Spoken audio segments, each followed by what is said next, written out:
Et ce soir, avec l'aide de mon collègue, le professeur en cardiologie, docteur Aimé Boni, nous allons faire une analyse clinique du cas du patient Paul Biya. Pour que vous compreniez certaines choses. Connectez-vous, ramenez tout le monde. Nous avons dit, jusqu'à ce que les choses soient rétablies, nous devons marteler sur cette communication. Donc, en attendant que mon collègue, le docteur Aimé Boni, se connecte, je ne sais pas s'il est là. Docteur, si tu es là, fais-moi signe. Attendez que je vérifie que je l'appelle. Hein. Alors, docteur. Je lui fais signe.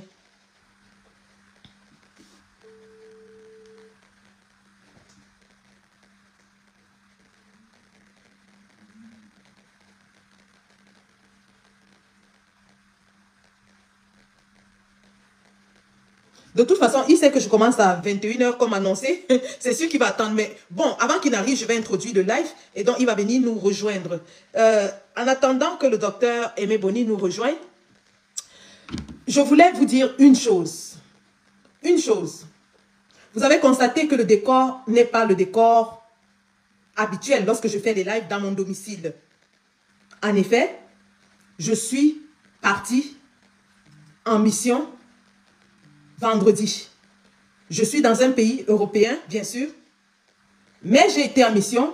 Je suis allée toucher du doigt la réalité en Suisse.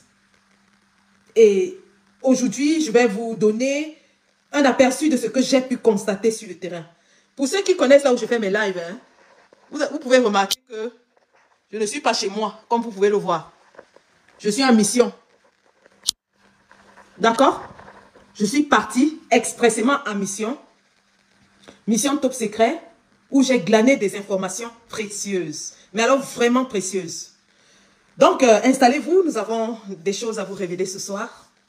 Nous avons des analyses très pertinentes, cliniques et scientifiques à faire ce soir avec vous. Et en attendant que vous vous connectiez et que je ne sais pas si je peux partager moi-même. Hein. Je suis bloqué le partage. Facebook m'a bloqué, donc je ne peux pas partager. Donc, je compte sur vous pour partager le live parce que moi, je suis bloqué. Donc, en attendant, je vais rapidement, comme ça, faire appel.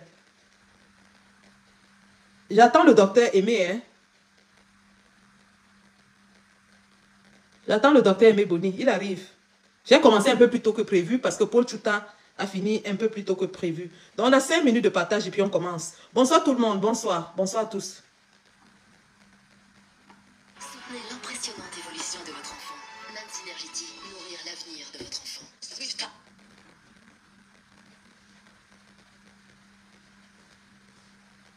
On partage rapidement. Bluetooth. Alors, est-ce que je suis connectée sur mon Bluetooth? Voilà, c'est bon. On peut y aller. Docteur Aimé Boni, je vais encore essayer de l'appeler à l'heure dite parce que je crois qu'il a respecté l'heure. Hein. C'est moi qui suis allée, c'est moi qui suis sortie plus tôt que prévu. Zwift-Tide, le vélo d'intérieur connecté fait pour Zwift. Maintenant sur Zwift.com. 5 minutes et puis on commence. 5 minutes.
Ok, merci. Alors, sans plus attendre, je vais commencer le live.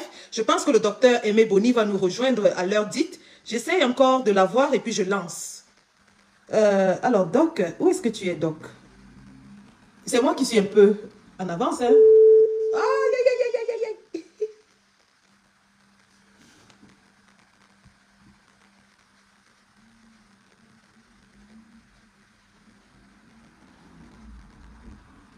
En tout cas, taguons-le dans les commentaires, il va venir. Alors, pour commencer ce live, je vous ai promis depuis hier un live sur l'analyse clinique de la condition de M. Biya. Parce que lorsque on apprend que M. Biya va mal, il y a plusieurs théories qui se baladent dans la toile. Il y en a qui nous disent qu'il va très bien, il va qu'à ses occupations, il est en train de jouer au songo, Chantal Biya lui a préparé le ndomba, il est en train de manger à l'intercontinental. D'autres qui nous disent que non, il a juste fait un petit malaise et ça va. Ah, le docteur est là. Docteur Boni. Alors, qu'est-ce que je fais? Je te fais rentrer tout de suite. Je te fais rentrer tout de suite. Oula, ouais. Comment est-ce que je fais pour le faire rentrer?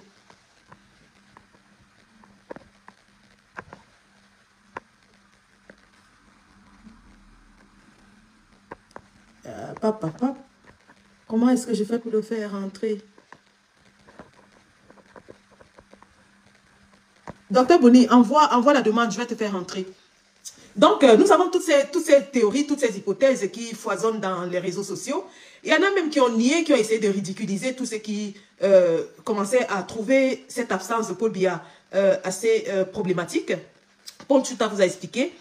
Mais nous, du corps médical, nous qui sommes dans la profession, évidemment, passer l'euphorie de « il est où, il est machin, rentre à la maison » et ainsi de suite, passer l'euphorie du populisme, nous mettons la casquette professionnelle et nous commençons à avoir un raisonnement scientifique. Un raisonnement scientifique qui va nous amener à mettre les évidences les unes après les autres et à, évidemment, poser un cas clinique et mettre les éléments ensemble afin de tirer les conclusions. Donc, j'ai ici le cardiologue, Dr Aimé Boni, qui va entrer dans le live et il va nous éclaircir sur beaucoup d'aspects. Alors, je vais enlever tout le monde et puis... Docteur Aimé Boni, fais un commentaire s'il te plaît. Fais un commentaire, Docteur Aimé Boni, comme ça je te fais rentrer dans le live. Alors, pour que nous comprenions très bien certaines choses, il faut que nous retournions vers la genèse. Un peu comme ce que Paul Tchouta a fait. La genèse est celle-ci. Nous avons un président de 92 ans qui est en exercice depuis 42 ans, tout le monde le sait. Et nous savons qu'à cet âge, on a la santé fragile. Physiquement, on n'est plus au point. Alors, l'équipe de M. Biya essaye de prouver aux Camerounais, mais pas seulement aux Camerounais, au monde entier, aux investisseurs, à ceux-là qui empruntent de l'argent à l'état défaillant, à l'état en faillite, à l'état croulant, à l'état en déliquescence du Cameroun, que Paul Biya est encore en mesure de gérer les affaires de la cité.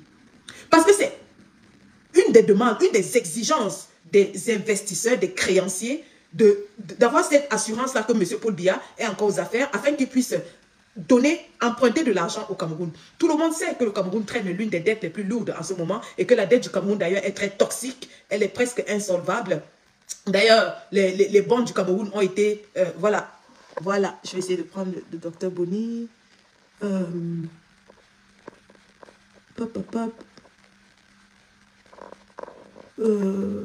Comment je fais ça? Comment je fais? Ask, non, c'est pas Pierre-Marie. Docteur Boni, ta caméra n'est pas activée. Active ta caméra, s'il te plaît.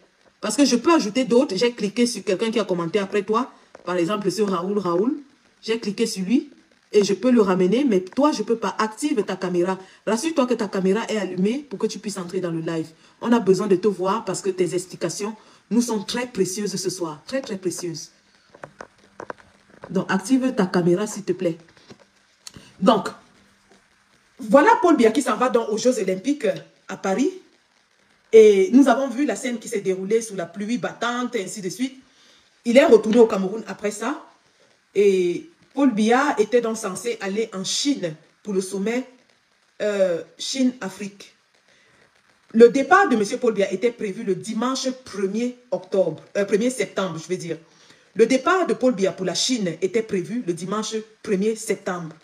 Malheureusement, au Cameroun, à Yaoundé, Paul Biya fait un malaise.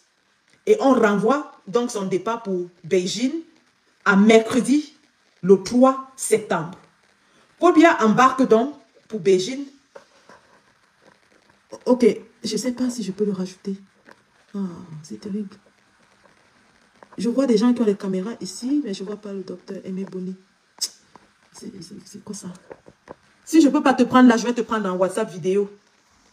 Donc, Paul Biya va donc sur Beijing le 3 septembre et il arrive le 4 septembre parce que le sommet de Beijing était censé se tenir du 4 au 6 septembre. Et Paul Biya a tenu une allocution à Beijing. Sauf qu'il arrive, il rencontre Xi Jinping le 4 septembre à 11 h. Il rencontre Xi Jinping et peu de temps après, il fait un malaise. Un deuxième malaise. Donc, premier malaise à Yaoundé. Ok, je vois qu'il a la caméra. Je vois que tu as la caméra, ça monte sur ton commentaire. Attends.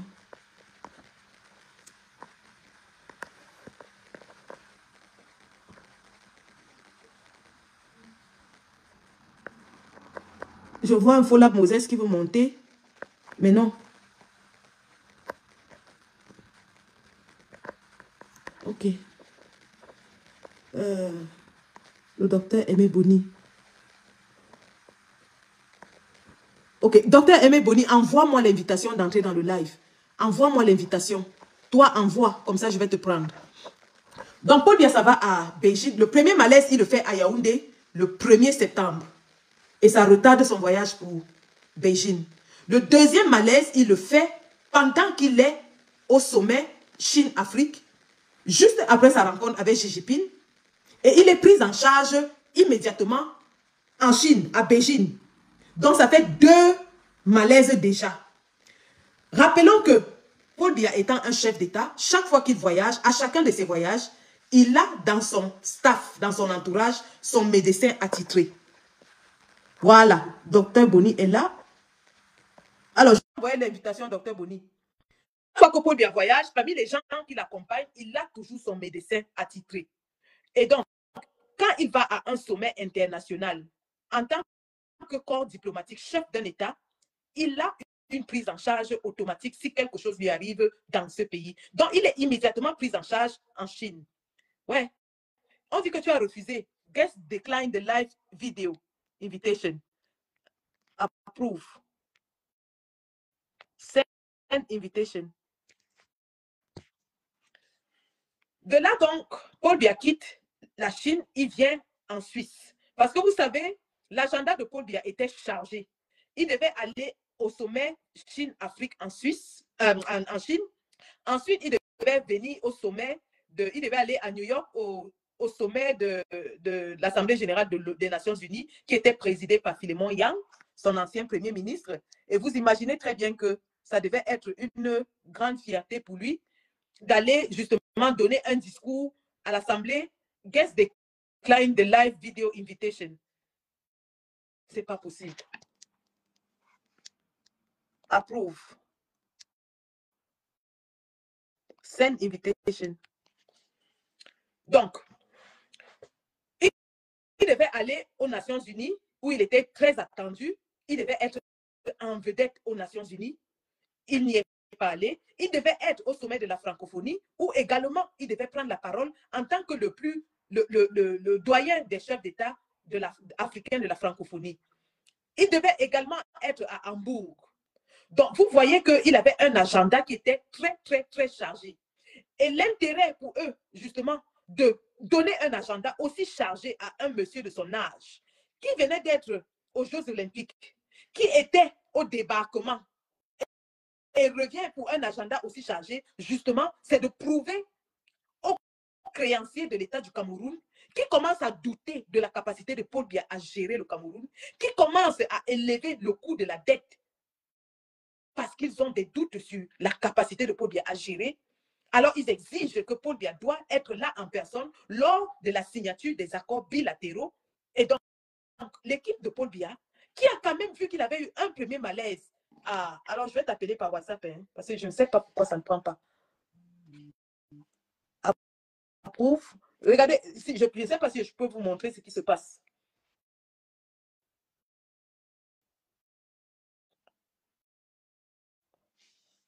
Send invitation. Et c'est là, ça me met adding. Sauf qu'après, ça va me mettre guest decline invitation. Docteur, mais approuve l'invitation. Je t'ai envoyé l'invitation. Accepte pour entrer dans le live. Accepte l'invitation. Accepte l'invitation. Voilà, ça, c'est en train de montrer adding. Tu as vu, non? C'est en train de montrer que ça c'est en train de... Oh là là. Bon, je vais t'appeler par WhatsApp. Donc, Paul Biya est donc absent de tous ces rendez-vous-là. Et on se demande pourquoi son équipe et son médecin insistent pour lui faire subir un agenda aussi chargé.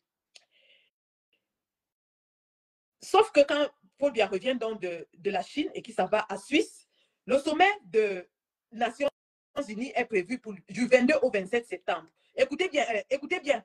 Paul Biya était en Chine. Le sommet de la Chine s'est tenu du 4 au 6 septembre. Il revient. Tu vois un truc de Radio Balafon. Ce n'est pas Radio Balafon, docteur.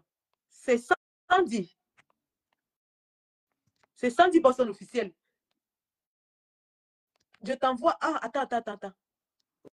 Voilà. Je t'envoie l'invitation. Accepte seulement.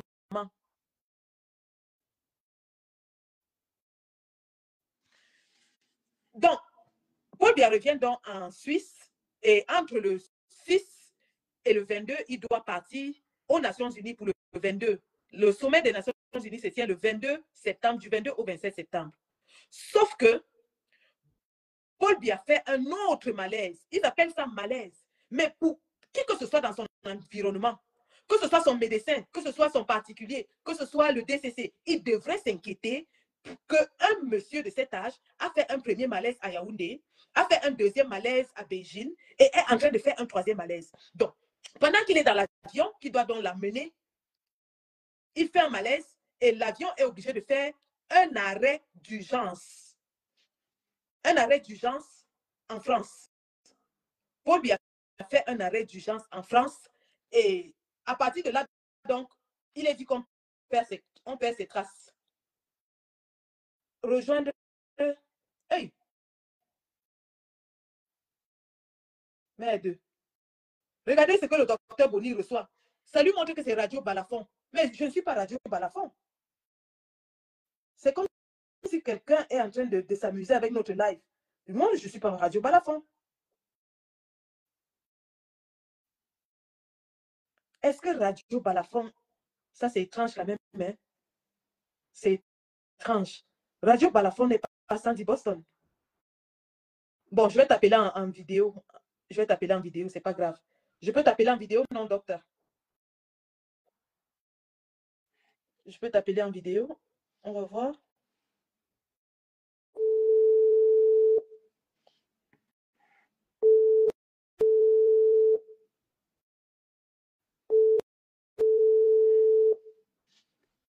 Lui, il reçoit plutôt la notification que c'est Radio Balafon. Bonsoir, docteur. Oui, bonsoir.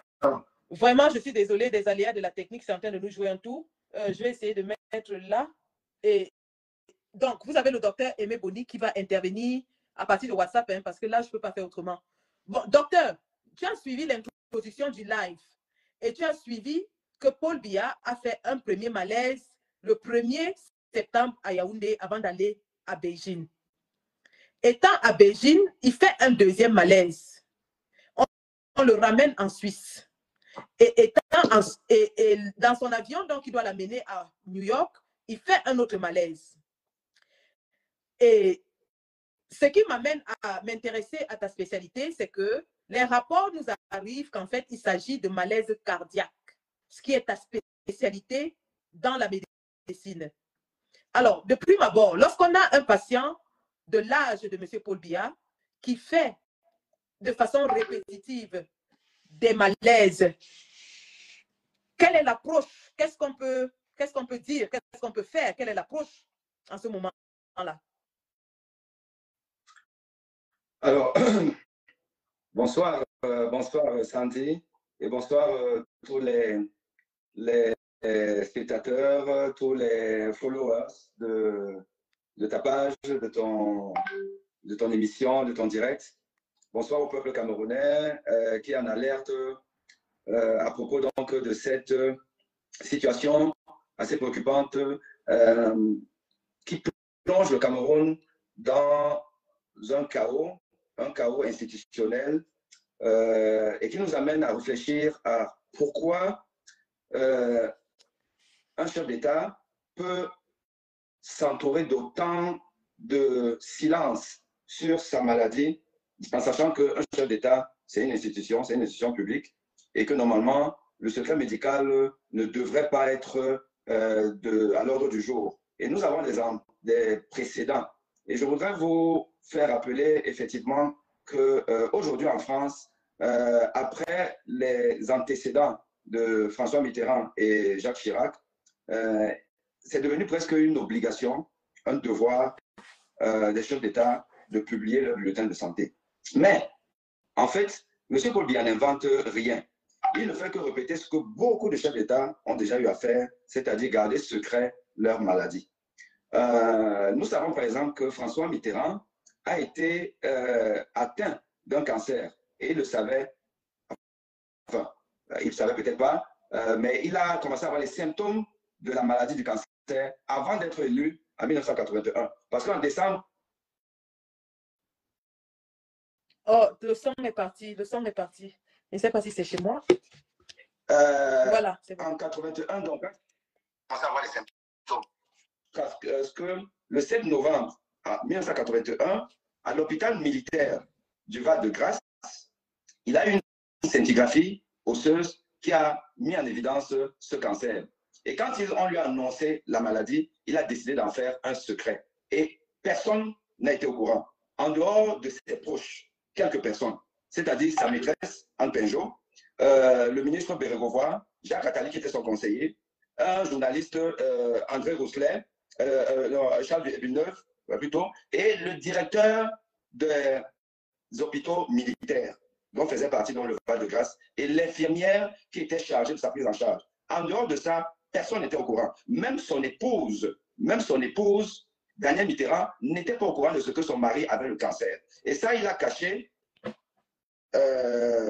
très bien jusqu'en 1992, quand il est obligé de se faire opérer. Et c'est comme ça que la France a été mise au courant de ce que... Mais évidemment, quelques personnes le savaient. Tout ça, c'est pour vous dire que, en fait, quelque part, on devrait peut-être comprendre l'entourage de Paul Biya, qui essaie tant bien que mal de nous cacher le fait qu'il est malade. Mais la différence entre Jacques Chirac, Mitterrand et Paul Biya, la différence est que Mitterrand n'avait pas 91 ans ou 92 ans, peu importe. Il avait un âge où, voilà, on peut encore se dire qu'on est bien portant. À 92 ans, c'est tout à fait normal qu'on soit malade. Et donc, essayer de faire de ça un secret d'État relève tout simplement de l'irresponsabilité. Et donc, nous allons donc venir, parce que je vous laisse de côté le cas de Jacques Chirac. Hein. Jacques Chirac, qui lui aussi, à l'hôpital militaire du Val-de-Grâce, une fois de plus de l'hôpital militaire, vous savez que, parce qu'on va parler de Percy, qui est un autre hôpital militaire, parce que dans la région parisienne, il y avait 3 hôpitaux militaires. Le Val-de-Grâce, l'hôpital de Bégin, et puis Percy. Le Val-de-Grâce a fermé. Donc aujourd'hui, il n'y a que Bégin et Percy. Et les services du Val-de-Grâce ont été délocalisés dans les 2 autres hôpitaux. Mais la règle reste la même. Il y a le secret médical et il y a le secret militaire. Et c'est de ça que se servent les chefs d'État du monde entier pour venir se soigner dans ces hôpitaux. Parce qu'ils savent que non seulement ils bénéficient donc du secret médical, mais qui peut être très facilement dévoyé, on le sait tous, Mais il y a surtout le secret militaire, la grande muette, où c'est bouche cousue, vous ne savez rien, vous n'êtes au courant de rien. Et voilà comment Mitterrand, pendant tout son premier septennat, et même presque la moitié de son deuxième septennat, le peuple français ne savait pas qu'il était malade. Et moi, je l'ai aussi vécu, puisque j'ai été à l'hôpital Percy, j'ai été en réanimation, j'ai discuté avec la réanimatrice, j'ai discuté avec le numéro 2 de l'hôpital militaire, un général d'armée. C'était, vous ne saurez rien de ce qui vous amène ici, là. On m'a dit. C'est tout vous dire. Alors, maintenant, mais parce que nous avons quand même quelques informations ci et là, dans le milieu, on peut recouper des informations et savoir interpréter les dits et les non-dits. Il est clair que M. Paul Biya est malade. Tout le monde le sait. Donc, c'est évident. Et M. Paul Chouta l'a bien développé tout à l'heure dans son direct. Il a bien développé, mais nous le savions déjà, que vous ne pouvez pas annuler autant de rendez-vous importants pour vous, importants pour votre réélection, importants pour la pérennisation de votre régime. L'économie du pays. Pardon? Pour l'économie du pays aussi. Pour l'économie, oui, enfin, l'économie du pays. Entre nous, je pense que M. Paul Biya et son régime n'a rien à cirer avec l'économie du pays. Hein. En tant que développer l'économie du pays pour le bien-être des populations, ça, ce n'est pas une préoccupation pour lui. Mais en fait, la préoccupation première, c'était justement sa réélection. Or, pour être élu, il faut le soutien justement des bailleurs de fonds. Parce que c'est quand même une économie de... Enfin, ah non, donc, tu vas me permettre d'argumenter autrement. C'est très important pour lui parce que ça fait, on le sait, M. Biya souffre à payer les fonctionnaires au Cameroun en ce moment. On a réduit les salaires des médecins, je suis au courant de ça. On a réduit les salaires des enseignants, qui sont les fonctionnaires de base d'un État. Donc l'État du Cameroun est en agonie et il a besoin d'argent, de financement. Or, la balance économique est fortement déficitaire. Donc, M. Paul Biya est à la recherche justement de ces fonds. Et il sait aussi que les bailleurs de fonds, justement, exigent une certaine stabilité politique qui inclut donc son état de santé. D'où la question, pourquoi M. Paul Biya, s'il était en bonne santé, se cacherait-il, sachant que cela affecterait la possibilité et même la capacité du Cameroun à emprunter, à avoir des bonds sur les marchés? Très bonne reprise. Donc, il est clair que cette période-ci-là, elle est cruciale pour lui. Elle est cruciale pour lui, mais je dis encore qu'en réalité, même s'il veut de l'argent pour payer les salaires, pour essayer de redonner un peu de dynamisme à son économie, on sait qu'en réalité, c'est juste le moyen pour pouvoir se faire réélire en 2025. Tout à fait. Parce que c'est ça qui est important pour lui. Oui. Paul Biya n'a rien à cirer avec le fait que vous n'ayez pas des salaires décents. Ça n'a jamais été sa préoccupation. Voilà. Mais si ça va passer par lui permettre d'être réélu, et encore, j'ai envie de dire que les bailleurs de fonds aussi n'ont rien à cirer. Mais comme ils savent que la pilule passera plus facilement s'il y a une certaine stabilité sociale dans ce pays-là, donc il lui exige donc ces conditions. Et c'est pour cette raison, effectivement, qu'il avait tout intérêt à être au rendez-vous de la diplomatie internationale. Alors, il ne peut donc pas avoir annulé tout ça là, tout en étant bien important, tout en... Vacant à ses occupations, comme ils ont dit. En demandant ou en donnant l'aval à son DCC de dire que le président travaille. Mais si tu travailles, quel est le travail qui est plus important pour Paul Biya maintenant? C'est signer les documents que lui envoie son gouvernement dans sa chambre, ou alors justement aller à la rencontre des grands du monde, se faire voir et montrer qu'il en fond. On comprend qu'effectivement, M. Paul Biya est malade. Et maintenant, je vais donc aller dans le cœur du sujet de ta question. Je vous dis que quand j'ai vu l'ouverture des Jeux Olympiques, j'ai vu ce vieillard, ce n'est pas une insulte, c'est une réalité, de au minimum 92 ans. Parce que comme dit certains, on laisse la TVA de ce que, bon, à l'époque, il y avait pas de trucs là. Mais quand on a dépassé la barre de 90 ans, on est un octogénaire et on finit déjà être un centenaire. Et un centenaire qui n'a pas les mêmes anticorps que toi et moi. Parce que M. Paul Biya est né dans l'opulence. Dès le séminaire, il est parti en France, pris en charge par le contribuable camerounais revenu, a été aux affaires, pour bien le faire, parce qu'on appelle acheter un pain. Il n'a pas marché dans la poussière de Yaoundé. Nous, on a eu la poussière de Yaoundé et ça forge les anticorps d'un corps. Voilà. Et toujours chouchouté, Paul Biya n'a pas un organisme lui permettant de résister à certains stress, le stress environnemental.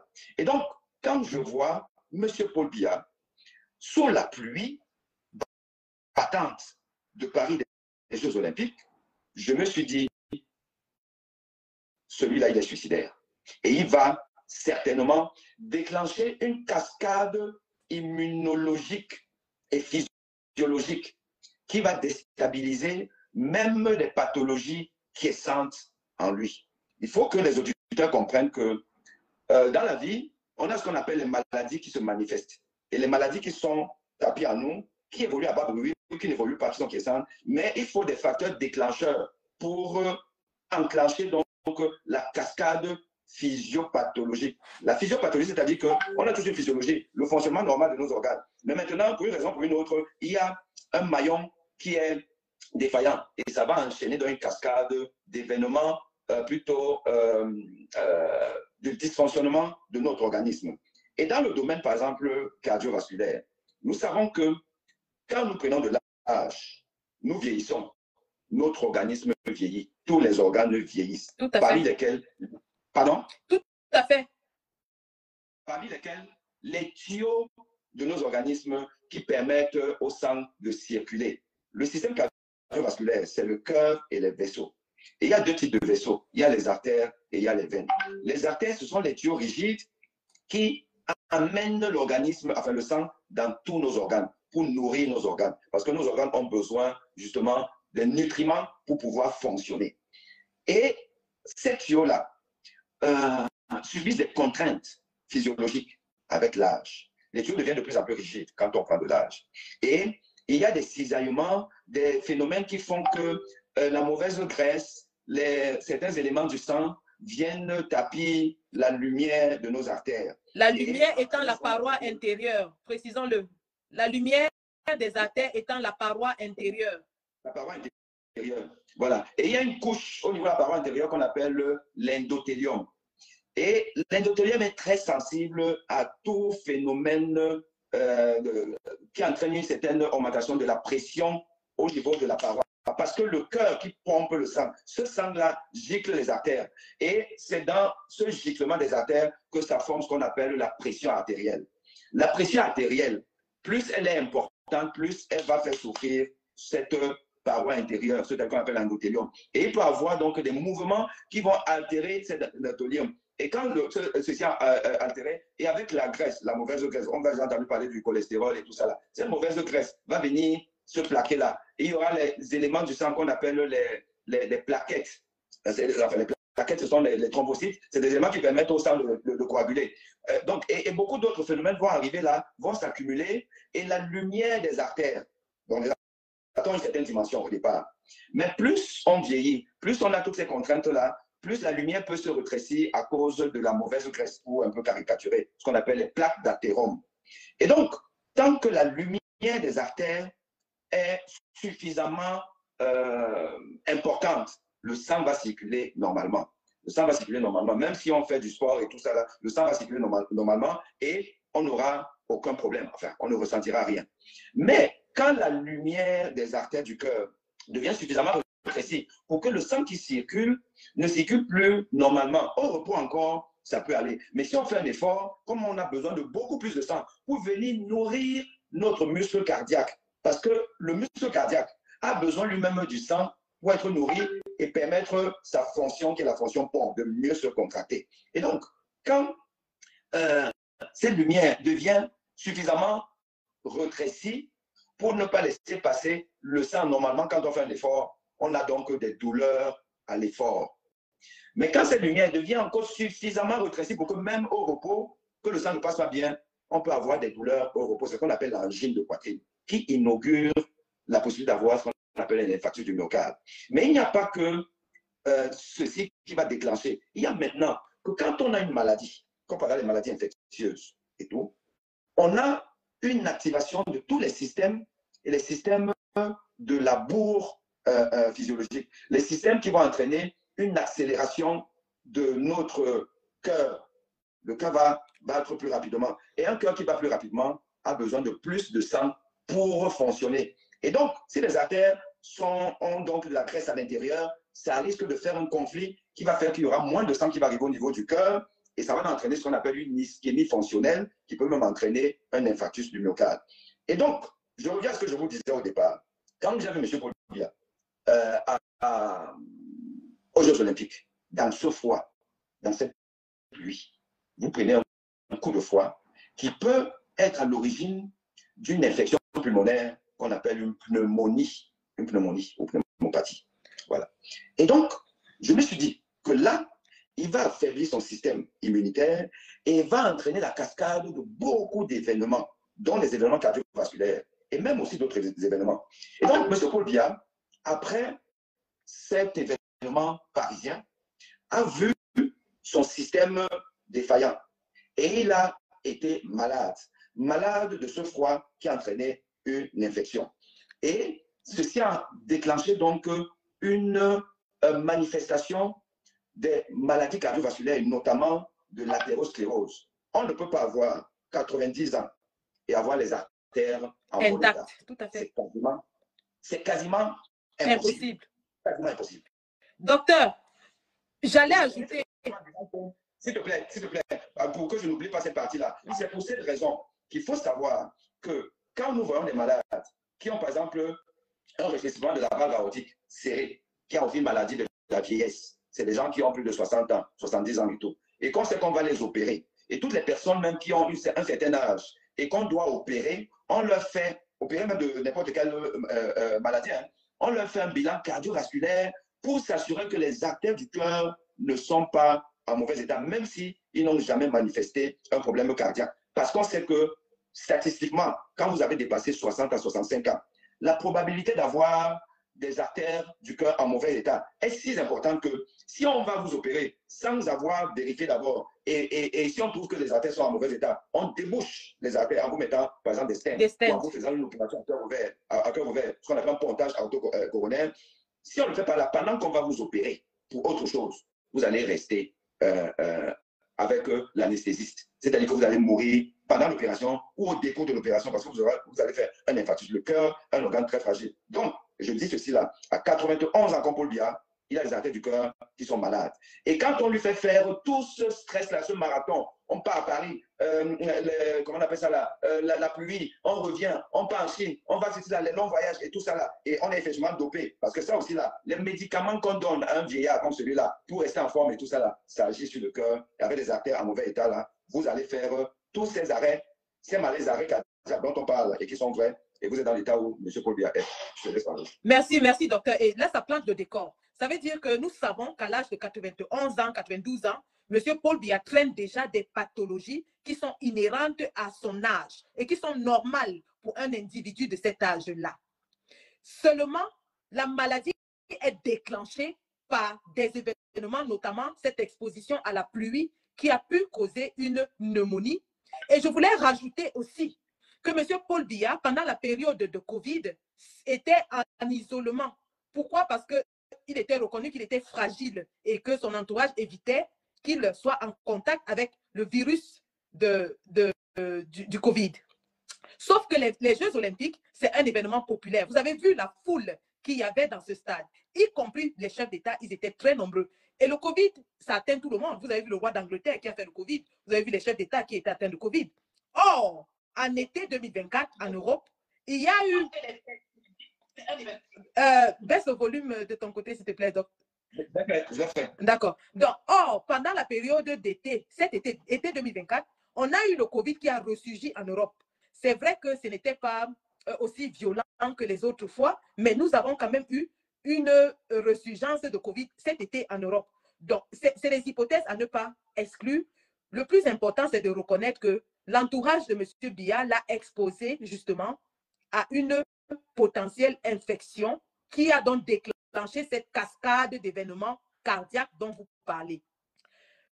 Maintenant, lorsque M. Biya fait le premier malaise au Cameroun avant d'aller en Chine, quelques jours plus tard, il fait un deuxième malaise en Chine, si vous étiez son médecin, qu'auriez-vous conseillé ou fait à ce moment-là, avant qu'il n'ait le troisième malaise qu'il a définitivement sorti de tous les radars? Donc, première alerte Yaoundé, deuxième alerte Beijing. Vous, en tant que médecin, qu'est-ce que vous faites?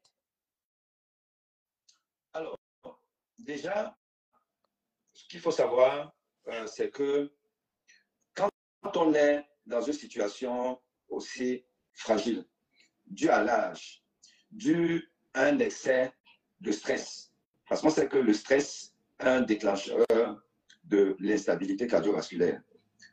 Donc, le stress, le manque de repos, l'exposition, donc comme on a dit tout à l'heure, à des températures inacceptables qui vont entraîner donc une infection pulmonaire, fut-elle modérée, tout ça là va être à l'origine donc d'une instabilité cardiovasculaire, entre autres. Et donc, il y a d'abord le repos qui est important. Un diagnostic clair des raisons de cette instabilité et un bilan cardiovasculaire qui va permettre de mettre en évidence certaines lésions et qu'il faut traiter. Parce que si c'est les artères qui sont abîmées, évidemment, il faut aller faire une intervention, une cardiologie interventionnelle pour aller dilater les artères qui sont en mauvais état. Or, je ne pense pas que ceci a été fait au Cameroun quand il est rentré donc, de sa première tournée parisienne avant d'aller en Chine. Et ce n'est surtout pas en Chine qu'il a eu cette prise en charge. Ça se saurait. Voilà. Donc, ce qui veut dire que l'intérêt politique a primé sur l'intérêt médical et l'intérêt du patient, qu'est M. Paul Biya, qui est un gros patient. Et donc, on a certainement, ça je ne peux pas le jurer, mais quand on connaît la mentalité de nos hommes politiques, de nos dirigeants, de la propension à faire confiance même plus aux médecines alternatives que la médecine classique. Je ne dis pas que les médecines alternatives ne valent pas la peine, mais on sait ce que ça a donné. Il suffit de voir, par exemple, quelle était la prise en charge de cet artiste Aïdjo Mamadou, et on a vu comment est-ce qu'il a été soigné, par qui, comment, et on sait que les hommes politiques s'entourent beaucoup, et des marabouts, et des voyants, et des gens qui leur disent que non, on peut soigner ça d'une manière ou d'une autre. Et quand je dis ça là, je ne parle pas seulement des Africains. Hein. Je vous parle par exemple de M. Mitterrand, je vous ai parlé tout à l'heure de l'épisode de Mitterrand. Mitterrand, à un moment donné, il a fait recours aux médecines alternatives pour se faire soigner. Voilà. Donc, quand on a un problème médical qui est connu, qui est codifié et qu'on peut soigner, et qu'on fait confiance plus à autre chose, ça fait qu'on va négliger l'évolution d'une maladie, et parce qu'on va être boosté par certains, comment on peut appeler ça, certains fortifiants et autres, on va être apparemment en forme, oui. On va refaire le voyage, on va partir en Chine, et jusqu'à ce que la maladie qui, elle, évolue à bas bruit, atteigne un stade où on est obligé d'être maintenant dans une situation de mort clinique, parce qu'on en est à ça aujourd'hui. M. Paul Biya est en réanimation, il n'est pas bien, il est dans un état où, effectivement, ses disciples sont obligés d'invoquer maintenant des prières. J'en veux pour preuve M. Ayebe ici, qui a fait cette sortie-là, pas de manière fortuite, mais parce que, justement, il y a une négligence dans la prise en charge de M. Paul Biya, et ça l'a conduit aujourd'hui dans cette situation. Voilà, et je voulais apporter quelques petites précisions. Comme je vous l'ai dit à l'entame de ce live, j'ai fait une mission, et je suis toujours à l'étranger, je ne suis pas au UK. J'ai fait une mission d'inspection, d'infiltration en Suisse pour savoir exactement ce qui se passe. Première information, donc, M. Biya n'a jamais été pris en charge en France. Lorsque son avion arrive à Paris, le Bourget, et qu'il est dans un état piteux, il est héliporté. Il est héliporté en direction de la Suisse. Clamart a été évoqué pour brouiller les pistes. M. Biya a été pris en charge en Suisse. Je vais donner quelques petits éléments parce que j'étais sur le terrain. M. Biya est dans une clinique privée, dans un département très, très huppé et très privé de la Suisse, aux abords du lac Léman. Je sais qu'ils sont connectés, les agents de renseignement et tout le gouvernement. Ça, ce sont des informations confidentielles que je dévoile là, en ce moment. Quand ils nous entendent parler de ci et de ça, ils sont contents parce qu'ils se disent qu'on n'a pas l'info. Là, je viens de donner des indices. Et ils savent que je connais dans quel état se trouve M. Biya lorsque j'ai donné ces indices. Nous attendons... Pour conforter ce que tu dis, comme vous le savez, moi j'ai été à Clamart, j'ai été à l'hôpital militaire Percy, et par 2 fois. Et la première fois, quand je suis allé, il se faisait quand même à 21 h, où il y avait quasiment plus personne, enfin de visible, sauf les personnels soignants et peut-être les malades. J'ai été frappé par l'absence l'absence de personnes susceptibles d'être des proches d'une personnalité aussi importante. Et dans un contexte où on sait que quelques jours avant, les Camerounais ont fait une descente là-bas. Tout à fait. On peut quand même voir, là même dans les couloirs, on peut voir des personnes discrètes qui montent la garde. Mais je suis allé jusqu'à l'entrée de la réanimation. J'ai discuté avec le réanimateur de garde et je n'avais pas l'impression qu'il y ait l'ombre... Qu'une personnalité importante y était. Oui, absolument pas. Là, vraiment, aucune peau noire, rien.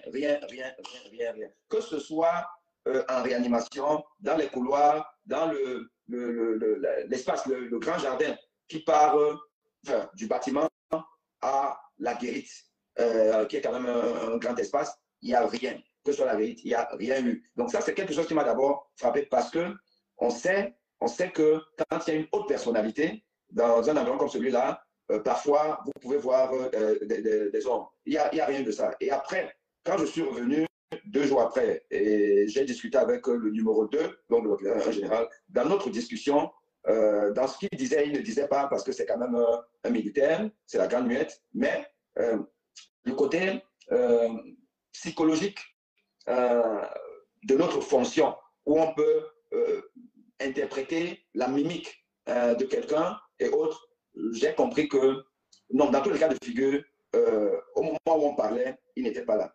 Est-ce qu'il était là avant? Ça m'étonnerait, parce que ça m'aurait quand même étonné que ce soit en France qu'il vienne. Maintenant, tu nous donnes une information qu'il est quand même venu, mais son état a empêché qu'on le prenne en charge là. Bon, voilà. Mais ce qui est certain, au moins, tout le monde est d'accord avec ça. Monsieur Paul Biya est un grand malade qui est dans une situation de vie ou de mort. Et une fois de plus, c'est parce que, entre autres pathologies du vieillard, on parle de cancer de la prostate et autres, M. Paul Biya a aujourd'hui son cœur qui a lâché. Et qui a lâché parce qu'il a subi beaucoup de secousses environnementales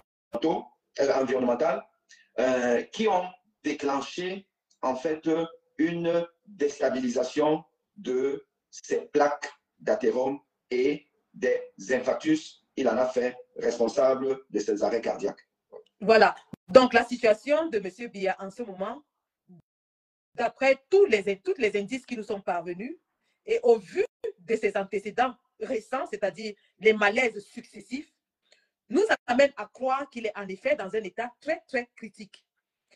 Et le gouvernement de Yaoundé, comme à son habitude, a voulu déjouer l'attention des Camerounais, dire aux Camerounais que le chef d'État se portait bien et qu'il allait être de retour très bientôt, sauf que beaucoup d'entre nous sont du corps médical et savent analyser les situations cliniques. Lorsque vous avez un patient de cet âge qui est héliporté dans un hôpital, vous comprenez l'urgence de la situation. Et donc, ça nous amène à évoquer dans des questions telles que la futilité ou alors l'acharnement thérapeutique et la futilité du traitement.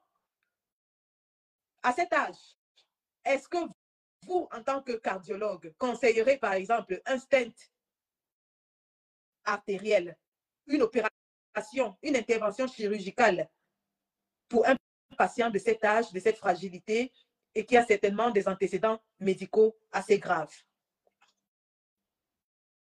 Alors, je pense qu'il faut contextualiser le problème. Je vais prendre deux cas de figure. Le cas de figure d'un patient lambda et le cas de figure d'une haute personnalité, pas n'importe laquelle, le président d'une république, où l'alternance ou la succession n'a pas été préparée et n'a même jamais été voulue. Qui donc est dans une situation où la question qu'il faudrait d'abord se poser, est-ce que M. Paul Biya est même en vie? Est-ce qu'il est encore vivant? That's the question. Je dis encore que M. Paul Biya, depuis son départ de Chine, et quand il est rentré dans les Sisongo, on va appeler ça comme ça là, l'a été à cause d'une dégradation sérieuse de son état de santé. Quelle dégradation a entre autres composantes l'instabilité du système cardiovasculaire avec les complications cardiovasculaires et les arrêts cardiaques. Et maintenant, quand on parle d'arrêt cardiaque, et tu l'as dit, qu'il a fait plusieurs arrêts cardiaques, l'arrêt cardiaque a pour, entre autres conséquences, une altération de notre système nerveux central. Parce que si l'arrêt cardiaque dure suffisamment longtemps et que les manœuvres de réanimation sont tardent à être efficaces, vous avez une période qu'on appelle le low flow ou le no flow. Le low flow, c'est quand le débit cardiaque qui va vers le cerveau, puisque le cerveau a besoin du sang pour fonctionner. Le cerveau se nourrit essentiellement du glucose, du sucre. Or, le sucre est apporté par le sang. Et donc, si le débit cardiaque est bas, le cerveau va souffrir. Si le débit cardiaque est arrêté, parce qu'il y a un arrêt cardiaque et tout, vous savez qu'il n'y aura plus du sang qui arrive au niveau du cerveau. Et plus le no-flow est long, plus les cellules meurent de plus en plus. Donc, il y aura une mort cellulaire de plus importante. Quand le no-flow est d'une minute, on perd 10% de nos cellules cardiaques, cellules nerveuses. Chaque minute qui passe, c'est 10% de cellules nerveuses en moins. Et on sait que au-delà de la 7e minute d'un arrêt cardiaque sans débit sanguin au niveau du cerveau, les neurones sont quasiment bousillés. Et avec moins de 30% de vos neurones, si vous sortez de là, vous êtes un légume. C'est-à-dire que si vous vivez même, vous n'avez plus aucune capacité à comprendre, à se mouvoir, tout, déjà vous êtes paralysé. Et donc, un patient comme celui-là, vous comprenez qu'il ne peut pas être président d'une république. Non. Ici, là, on a affaire à un président d'une république. Et qu'on doit soit sortir de cette situation et le présenter au public, soit il est légume et on le garde là le plus longtemps possible, tout en cachant à la population qu'il est dans cet état et en disant qu'il va qu'à ses occupations, tout va bien et machin, alors qu'il n'est plus là. C'est de ça qu'il s'agit. Donc la question c'est de savoir, M. Paul Biya, il est dans quel état? Est-ce qu'il est mort complètement ou il est un légume? Parce que c'est l'une des deux hypothèses. Il est un légume qui fait qu'on est obligé de jouer la montre, voilà, pour essayer de faire autrement. Parce que n'oubliez pas qu'il y a des antécédents, tels que le premier président gabonais, qu'Omar Bongo a remplacé, qui était mort, mais on ne nous a pas annoncé qu'il était mort, alors qu'il était mort. Et il y a beaucoup de cas comme ça, là, des présidents qui sont morts, ou alors qu'ils ne sont plus dans un état végétatif, enfin, qui sont dans un état végétatif, mais on ne nous le dit pas. Et moi, je pense donc, très clairement, je pense pour répondre à ta question, que M. Paul Biya, il a certainement eu, lors de sa prise en charge ultime, il a eu des examens, il a eu même peut-être la coronarographie, il a même peut-être été dilaté ou pas, parce que ça dépend un peu de l'état dans lequel on l'avait trouvé. Parce qu'il faut savoir que sur le plan des bonnes pratiques médicales, lorsque vous estimez que la réanimation a été pas prompte et que le malade est resté longtemps dans un no flow et qu'on a évalué donc ses paramètres neurologiques et on estime que même en le récupérant, il n'y a pas grand-chose à faire. On ne va pas faire la coronarographie pour mettre des stents, pour le revasculariser. Parce que la revascularisation ne se fait que si l'espérance de vie en bon état d'un patient dépasse 1 an. Oui. Mais si l'espérance de vie d'un patient en bon état, une fois de plus, est inférieure à 1 an, on me dit que ça ne sert à rien. Donc, on rentre dans ce qu'on appelle les soins palliatifs. Les soins palliatifs. On accompagne. Et pendant ces soins palliatifs, Mme Chantal Biya, elle va juste pleurer, organiser un peu le gré à gré, comme ils sont en train de le faire, voir comment ils vont organiser et tout là, avant d'annoncer que c'est de ça qu'il s'agit. Tout à fait. Et je pense que nous sommes dans ce cas de figure parce que justement, chez nous, dans le système anglo-saxon, on parle de advanced planning, advanced care planning. Donc, lorsque le patient entre dans cette étape, donc, il désigne sa personne de confiance, qui peut-être dans ce cas serait son épouse. Et c'est donc cette femme ou alors cette personne de confiance qui va donner les volontés du patient parce qu'il n'est plus en état d'orientation, en état psychologique d'exprimer ses volontés. Et lui étant chef d'État, donc, non seulement il a des obligations familiales où il doit donner ses dernières volontés ou alors ses volontés, exprimer ses volontés, mais il est aussi, il doit exprimer ses volontés en ce qui concerne la gestion du pays. Et c'est là où ça devient compliqué. Voilà, aux États-Unis, ils appellent ça Advanced Directives. Chez nous, en Angleterre, on appelle ça Advanced Care Planning. Non, ça c'est chez vous aux États-Unis et Bana. Chez nous, au UK, ça s'appelle Advanced Care Planning. Aux États-Unis, ça s'appelle Advanced Directives. Donc, ça, c'est évidemment, ça fait partie des mesures palliatives. C'est-à-dire, on entre déjà dans l'accompagnement du patient parce qu'on sait que l'espérance de vie n'est plus longue. Et alors, on s'assure, on met ce qu'on appelle le best interest of the patient. Donc, l'intérêt du patient, on le met en avant et puis on fait passer ses volontés. Donc, à l'heure où nous parlons donc, M. Paul Biya, qu'on cache, et ça, il faut le préciser, depuis le 8 septembre 2024, ce qui fait 6 semaines d'absence visuelle, qui a 92 ans, qui a subi de multiples événements cardiaques, cardiovasculaires, serait donc, première hypothèse, cliniquement mort. Deuxième hypothèse, dans un état où il n'est plus en possession de ses moyens psychologiques, intellectuels et mentaux. Voilà la situation dans laquelle on se trouve actuellement, cher peuple camerounais. Personnellement, j'ai l'information parce que j'étais sur le terrain. Mais il n'est pas de mon devoir ni de ma prérogative de le dévoiler. Mais vous avez les explications claires, nettes, précises et sans embâche d'un médecin cardiologue. Je vais rajouter quelque chose. Attendez. Allô? Oui, allô, on t'écoute. OK. Alors, nous avons ce qu'on appelle les facteurs de risque d'aggravation d'une maladie. Et parmi les facteurs de risque d'aggravation d'une maladie, on a par exemple le tabagisme.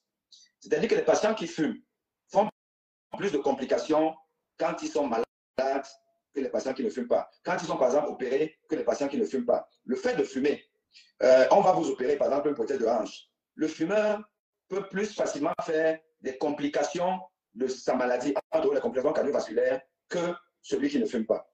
L'âge est un facteur de risque d'aggravation d'une maladie. C'est-à-dire le fait d'être très âgé.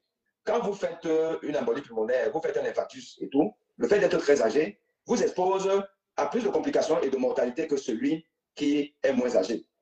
Le statut neurologique de base est un facteur d'aggravation. Et je tiens à vous rappeler que M. Paul Biya, si on allait lui faire un test neurologique pour évaluer sa mémoire, il y a des textes bien dédiés. Je ne vais pas donner les noms parce que nous sommes dans un live grand public et vous n'allez pas comprendre. Mais quand on va faire le test pour savoir est-ce que vous avez la mémoire, est-ce que vous perdez la mémoire, est-ce que vous vous souvenez de tout, est-ce que vous êtes toujours orienté et tout ça, là, il y a le MMF test et autres, on va se rendre compte qu'on avait un chef d'État qui avait le cerveau de son âge, c'est-à-dire 91 ans ou 92 ans. Et vous vous souvenez par exemple que lors d'un de ces voyages officiels, vous savez, c'était aux États-Unis. C'était aux États-Unis, au sommet États-Unis-Afrique. Voilà. Vous avez vu un monsieur perdu. Qui sont là, il y a des personnes importantes, je peux parler et tout. Ça là, c'est un homme que si les neurologues vont lui faire des tests, vous allez voir qu'il était dans une phase d'Alzheimer. Alzheimer, vous savez ce que c'est comme maladie. Voilà, minimum. Et donc, les patients Alzheimer qui vont faire un arrêt cardiaque vont avoir plus de difficultés à être réanimés que les patients qui n'ont pas fait, qui sont pas atteints d'Alzheimer, par exemple. Et donc, M. Paul Biya, 92 ans, Alzheimer, stress, parce qu'on lui a fait faire des marathons que même un homme de la cinquantaine va quand même dire que, bah, écoutez, je veux quand même reposer. Vous savez ce que c'est que être sous la pluie pendant 1 heure, 2 heures de temps, et après ça, vous devez aller rencontrer Sarkozy, vous devez aller faire ceci, vous devez faire cela, vous devez parler, vous dormez à peine, alors que vous êtes habitué à dormir pendant 20 heures sur 24 en vos mécas. Je peux vous assurer que M. Paul Biya, quand on prend simplement le côté physiologique, biologique, médical de la chose, M. Paul Biya, je dis encore qu'au minimum, il est dans un état végétatif. Tout à fait. Et encore, j'ai envie de dire qu'il est même peut-être mort déjà. Et donc, quand tu te rappelles que justement ces fanatiques se vantaient du fait qu'il tenait debout, ils nous disaient non, le vieux encore fort, il tient, le voilà, il était à tel sommet, il était à tel sommet. Mais ça encourageait donc son entourage à continuer à le doper pour qu'il tienne quelques heures, juste pour des photos. Le dopage et les complications cardiovasculaires, vous tous savez ce que c'est. Monsieur Paul Biya, on le dopait, et voilà, aujourd'hui, on a ce qu'on a. Donc, peuple camerounais, avec cet éclairage médico-scientifique, nous savons sans l'ombre d'un doute que M. Biya est au minimum, dans un état végétatif. Et ça, c'est le strict minimum. Qu'ils nous disent la vérité, qu'ils disent au peuple ce qui s'est passé avec M. Omar Bongo, qui a été gardé pendant 6 mois avant que l'annonce officielle ne sorte sur sa mort. Ce qui a été fait avec le président Houphouët-Boigny, qui avait aussi été gardé pendant 6 mois. Aujourd'hui, la Providence a voulu que M. Biya se retrouve en Europe. Eh bien, il sera très difficile pour son entourage de préserver cette information pendant 6 mois. Parce que le peuple est éveillé. Nous avons les réseaux sociaux. Nous avons des experts comme le docteur Boni qui viennent vous éclairer, qui viennent vous dire que c'est cliniquement impossible pour quelqu'un de cet âge d'avoir fait autant de malaise, d'avoir été exposé comme il a été exposé, et de nous dire qu'il est dans un état critique pendant 6 semaines. Pendant 6 semaines, un monsieur de cet âge, combien de temps il va être? Pendant 6 semaines, c'est cliniquement impossible. Où est monsieur Biya? Cela concorde donc avec le fait que son gouvernement se précipite à interdire à tout le monde de parler de son état de santé. Si ce n'était qu'un petit malaise, on lui aurait donné des vitamines, des remontants, petit repos, et on l'aurait même filmé en pyjama pour nous dire que voilà, le président est en train de récupérer de son malaise. On l'aurait même filmé. On l'a filmé en pyjama pendant ses anniversaires. On est venu mettre dans la toile. Pourquoi ne pas le filmer en pyjama maintenant pour nous dire qu'il est en train de récupérer? Deuxième indice. Nous sommes descendus à l'hôtel Intercontinental. Et avant que je ne descende, mes collègues qui résident à Genève ont fait une descente à l'hôtel Intercontinental. L'hôtel Intercontinental, pour tous ceux qui connaissent M. Biya, savent que M. Biya a établi ses quartiers à l'hôtel Intercontinental depuis au moins 30 ans. Quand il vient en Europe, il y réside. Il prend 3 étages de l'hôtel. Premier étage pour sa sécurité, deuxième étage pour son personnel, troisième étage pour ses appartements privés. Tout le monde le sait. Alors, nos équipes descendues et rendues à l'hôtel Intercontinental ont trouvé un hôtel désespérément vide. Pas de sécurité présidentielle, pas de sécurité diplomatique, pas de personnel de la présidence de la République. La seule personne qui traînait encore à l'hôtel Intercontinental était le ministre des Affaires étrangères qui y recevait quelques dignitaires. Et bien sûr, c'était alouettes du gouvernement nous ont dit non, Bella était à Berlin à Hambourg. Hambourg, l'Allemagne et la Suisse sont frontaliers. Le voyage entre l'Allemagne et la Suisse se fait en 1 heure et demie, pas plus. On vous donne l'état des lieux. Monsieur Biya n'est pas acclamé à Percy. Il n'y est pas. Monsieur Biya n'est pas dans un hôpital public parce que pour sa sécurité, il n'y est pas. Il a été héliporté dans une clinique privée aux abords du lac Léman, qui est un endroit très huppé en Suisse. Et de là, on ne l'a plus revu. Personne n'a plus une image de M. Paul Biya vivant et en bonne santé depuis le 8 septembre 2024. Or, cliniquement, avec ses antécédents et avec les événements cardiaques rapportés par sa propre équipe, parce que ça, il faut le préciser, hein, nous n'avons pas inventé ces malaises cardiaques. Ce sont les communicants du gouvernement eux-mêmes qui nous ont dit qu'il a fait des malaises. Si vous retournez sur la page de Boris Berthaud, vous allez trouver que Boris Berthaud avait parlé du voyage de Paul Biya qui avait été reporté du 1er septembre au 3 septembre. C'est sur la page de Boris Berthaud. Vous allez trouver également qu'on a parlé de son malaise le 5 septembre à Beijing. Ça fait 2 malaises successifs en une semaine. Enfin, dernier malaise, alors même que son équipe était à pied d'œuvre pour l'attendre à New York pour le sommet des Nations Unies, et qu'il était en route parce qu'il pensait qu'il avait encore pompé de quelques médicaments pour qu'il tienne encore un sommet, malheureusement, son cœur a encore lâché. Et vous avez ici un cardiologue qui vous dit que cliniquement, avec tous les antécédents, avec les effets pathophysiologiques, il est impossible qu'un patient atteint de pathologie cardiaque soit gardé dans un état de réanimation pendant 6 semaines. Où est M. Paul Biya? Nous n'allons pas, peuple camerounais. Nous devons forcer l'opinion à parler de cet état des choses. Et nous le faisons déjà bien. Continuons de taguer les médias internationaux. Continuons de lever l'attention du monde sur le drame qui se dessine à l'horizon dans notre pays. Continuons de poser la question que rien ne nous distrait. Où est Paul Biya? Où est Paul Biya? J'ai oublié que je suis même, je dois un peu être discrète parce que je suis hors de chez moi. Mais vous avez aujourd'hui... Oui. Il y a une mauvaise interprétation de la Constitution que font beaucoup de gens, même notre cher ami et combattant Paul Chouta, que j'ai même essayé de reprendre dans un de ses posts, mais il en a encore parlé là, donc je vois qu'il n'a pas pris en compte ce que j'ai dit. J'ai fait un direct très instructif hier, où on avait quand même la chance d'avoir un avocat, un juriste, qui est candidat déclaré à l'élection présidentielle au Cameroun, tout le monde le connaît, Maître Momo Timbane, qui nous a quand même donné une certaine interprétation de la Constitution. Et la Constitution, j'ai eu la curiosité de lire ça et de essayer de comprendre cette notion de vacance de pouvoir, où il est dit, dans son article 6, alinéa 4, il a expliqué en fait ce que c'est que la vacance de pouvoir. Quand est-ce qu'on constate la vacance de pouvoir et qui officialise la vacance de pouvoir? Là, on a donné 3 causes de vacance de pouvoir. C'est le décès, évidemment. Deuxièmement, il y a l'indisponibilité permanente. Voilà. Et il y a une 3e cause de vacance de pouvoir, qui est la démission. Voilà. Mais à aucun moment, dans cet alinéa qui parle de quand est-ce que M. Paul Biya quitte le pouvoir alors que son mandat est toujours en cours, il n'est parlé de cette fameuse 45 jours, le délai de 45 jours, que tout le monde ou beaucoup de gens reprennent, je ne sais pas où ça sort, parce qu'il n'y a même pas un chiffre comme celui-là.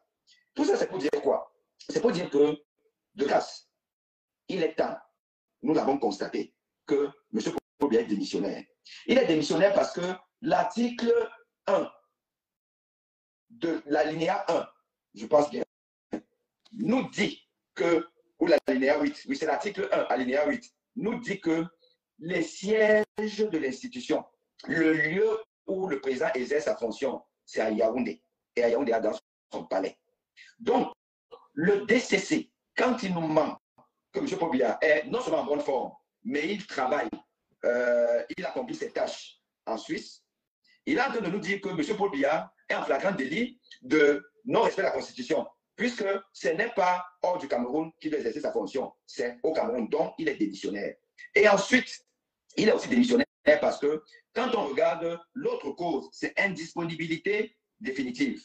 On sait que Paul Biya, comme on vient de le dire maintenant, sur le plan clinique, Paul Biya ne peut plus être président de la République s'il est même encore en vie. Donc, ça veut dire qu'en fait, il y a au moins 2 conditions qui valident la vacance de pouvoir. 1, il n'est pas son lieu de boulot, qui n'est pas la Suisse, mais qui est au Cameroun. 2, il est soit en indisponibilité définitive, soit il est mort. Donc, moi, j'appelle tous les hommes politiques du Cameroun, tous les hommes politiques soucieux de la, comment on appelle ça là, du bien-être du peuple camerounais, parce que nous avons beaucoup souffert. qu'ils prennent leurs responsabilités d'hommes politiques, qu'ils descendent pour braver les recommandations de M. Atanganji et du gouvernement, qu'ils fassent leur boulot. Parce que j'ai toujours dit, moi, que si on se déclare en politique dans un pays de tyrannie, ça veut dire qu'on a décidé d'avoir pour domicile la prison ou la mort. Il n'y a que ces deux alternatives. La prison ou la mort. Et donc, les hommes politiques camerounais doivent constater qu'il n'y a plus de président.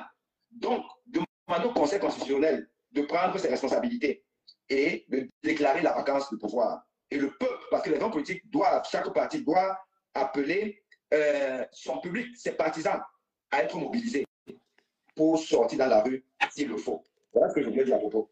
Tout à fait. Et rappelons aussi que la note de M. Atanganji concerne beaucoup plus les médias.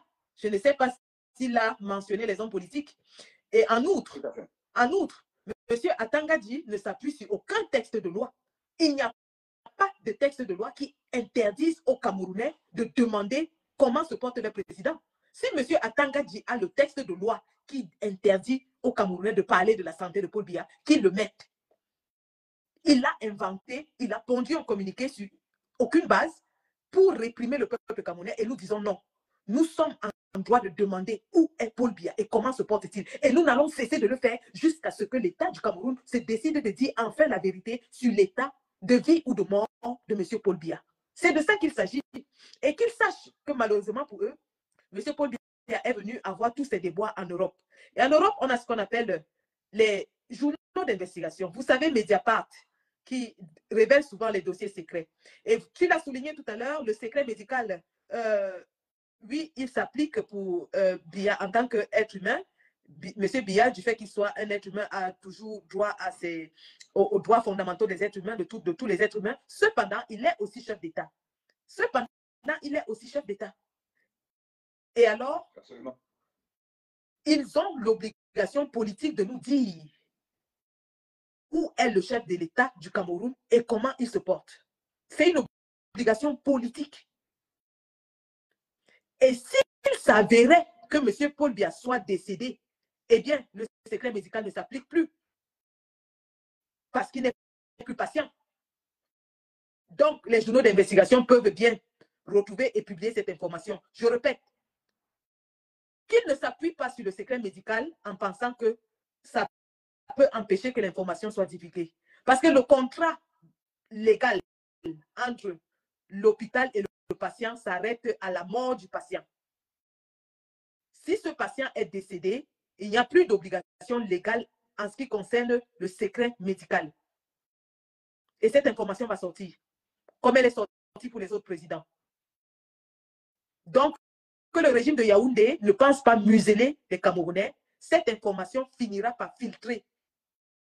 Et je vous répète, taguez tous les médias internationaux, écrivez même à Mediapart, il faut qu'ils se saisissent de ce dossier. Les canards enchaînés et tout ça, de Sun en Angleterre, tous les journaux là, ils vont nous sortir cette information.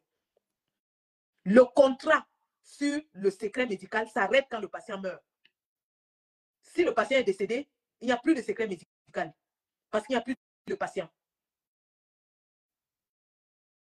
Donc, les gars, voilà donc des indices qui nous amènent à croire que la situation est très, très, très critique. Autre chose, à l'heure où je vous parle, en dehors du fait que la famille de M. Biya a déserté, c'est-à-dire a quitté l'hôtel intercontinental, ils n'y sont plus. Ils ont même libéré, mais alors débarrassé complètement les lieux. Pourquoi est-ce que la famille de Paul Biya débarrasserait les lieux à son QG qui est l'hôtel intercontinental, sachant qu'il est hospitalisé et qu'il reviendra? Pourquoi est-ce que le staff de M. Paul Biya libérerait l'avion qu'il avait affrété pour ses voyages diplomatiques, sachant qu'il est à l'hôpital pour un court séjour et qu'il en sortira? Parce que, revenons sur cet avion dont Paul Tchouta parlait, cet avion qui a été repéré au Bourget, à l'aéroport de Paris, le Bourget, et qui ensuite a été repéré en Italie. Alors, il est important de noter que lorsque M. Paul Biya se déplace, il n'a pas d'avion. L'État du Cameroun n'a pas d'avion pour le président. Donc, M. Paul Biya loue un avion pour ses déplacements. Et lorsque M. Paul Biya loue cet avion pour ses déplacements, cet avion a un code aéroportuaire qui est CMR1, donc Cameroun 1, premier citoyen camerounais, qui est un code connu dans les milieux afin d'indiquer qui est l'occupant de cet avion. Lorsque Paul Biya part donc du Cameroun, connaissant son agenda diplomatique qui était chargé, à savoir qu'il allait en Chine pour le sommet Chine-Afrique et qu'il devait aller aux États-Unis quelques jours plus tard et qu'il devait maintenant revenir aller au sommet de la francophonie et qu'il devait repartir tout de suite pour Hambourg. Donc, il avait un agenda chargé sur au moins un mois. Paul Biya aurait donc loué cet avion pour un mois, en toute logique, puisque ses rendez-vous étaient calés, ses rendez-vous diplomatiques étaient calés. Paul Biya aurait loué cet avion pour un mois minimum pour ses déplacements à travers le monde. Or, il se peut, il s'avère, même pas qu'il se peut, il s'avère que le 24 septembre, l'avion est repéré à Paris-le-Bourget et Paul Biya n'y est pas.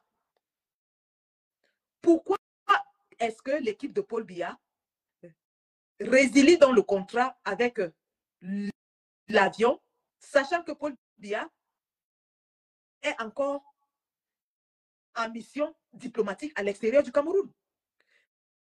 Cet autre indice nous amène à croire que son entourage savait que son absence sera prolongée, raison pour laquelle ils ont libéré cet avion. Je reprends. Un avion loué pour un mois minimum pour des déplacements diplomatiques a été libéré le 22 septembre à Paris-le-Bourget et n'est plus jamais retourné chercher Paul Biya. Pourquoi est-ce que Paul Biya paierait un avion pour un mois et le libérerait quelques jours après? Et cet avion n'est plus jamais retourné. C'est parce qu'ils ont su que Paul Biya n'était plus capable d'honorer à ses rendez-vous et donc il fallait résilier le contrat.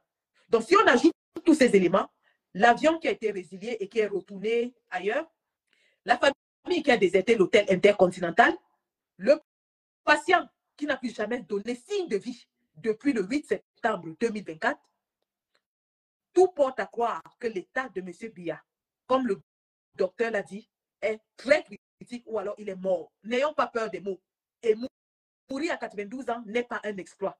Ce n'est pas quelque chose d'extraordinaire. On ne doit pas avoir peur de le dire.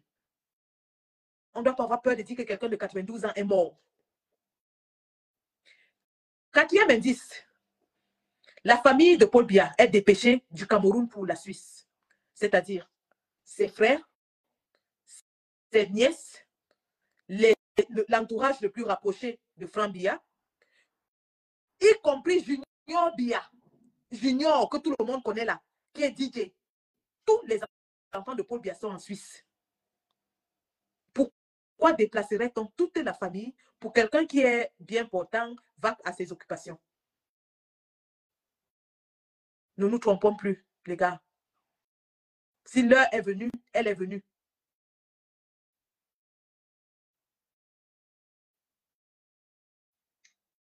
Allô? Oui, allô?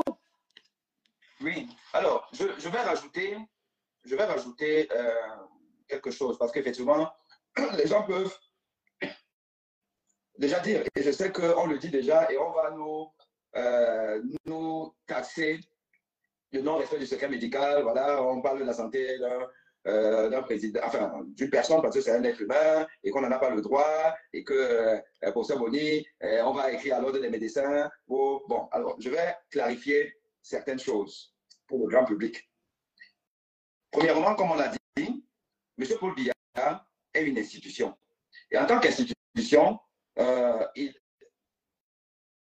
a le devoir de tenir à la disposition de ses employeurs, qu'est le peuple, son bulletin de santé.